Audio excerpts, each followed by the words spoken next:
5. Help me.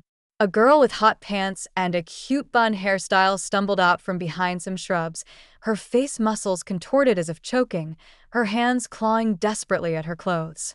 The next second, she collapsed in front of us.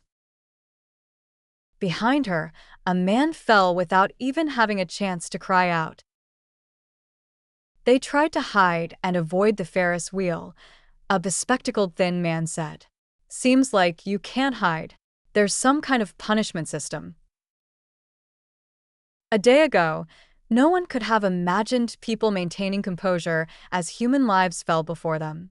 But now the crowd produced not a single gasp. Who knew if they'd be next? Who knew if they'd even have an intact body left? Then the carousel lit up on our right, brilliant lights and a massive rotating platform with many carousel horses, pristine white unicorns, cheerful brown horses, vividly painted yellow ones. The carousel was our third challenge. How would it kill us? Wait, everyone discuss this first, said a tall man with a red headband, flanked by two allies on either side, clearly a three-person alliance already. Not many of us are left now. I'd say maybe half made it through. The money doesn't matter anymore. I just want everyone to make it out alive. Discuss what? Someone asked. Think about what kind of kill mechanism the carousel might have. We should prepare.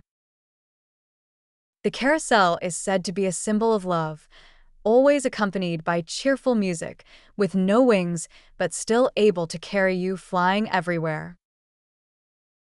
It'll accelerate. Throw us flying, someone shouted. That's terrifying. Then just hold the handholds tight and never let go, someone else suggested. I think it'll change direction and make us crash into each other. Like bumper cars? That doesn't sound too scary, does it? People chattered among themselves.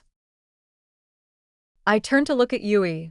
She was staring motionlessly at the carousel, neon lights reflecting in her eyes with an almost romantic shimmer. The red headband had reached a preliminary conclusion. In any case, everyone hold tight to the handholds. First priority, don't fall off the horses.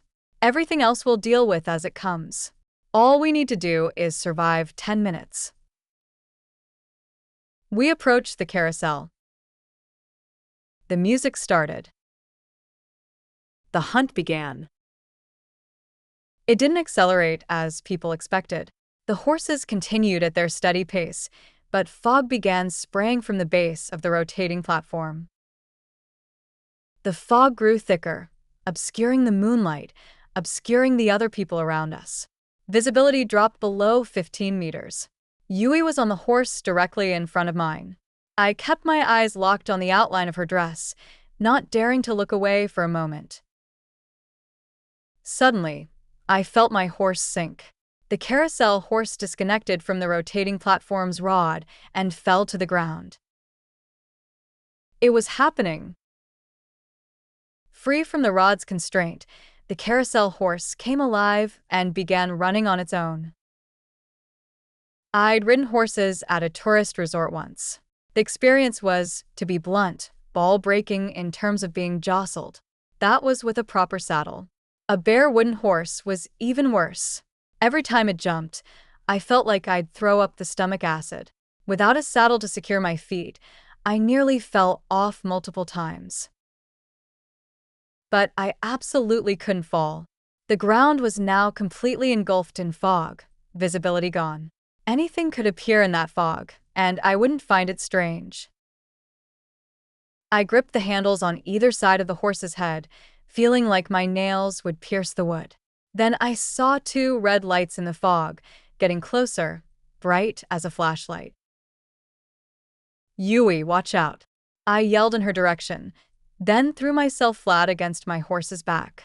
The next second, I felt something cold and sharp slash across my head. Then came an agonized, heart-wrenching scream. Thank goodness it wasn't Yui's voice. A black shape was crouched on the ground, mauling a passenger who was still alive, still screaming. Curiosity made me want to look closer, but terror kept pushing me away. Then I realized what the thing was. When I first entered Riverside Park, I'd seen a poster outside the small theater for the children's show being performed there, Little Red Riding Hood and the Big Bad Wolf. It was a dark fairy tale for children. The wolf on the poster was massive, with sharp teeth bared, its face showing cunning and rage in equal measure, like Fenrir from Norse mythology.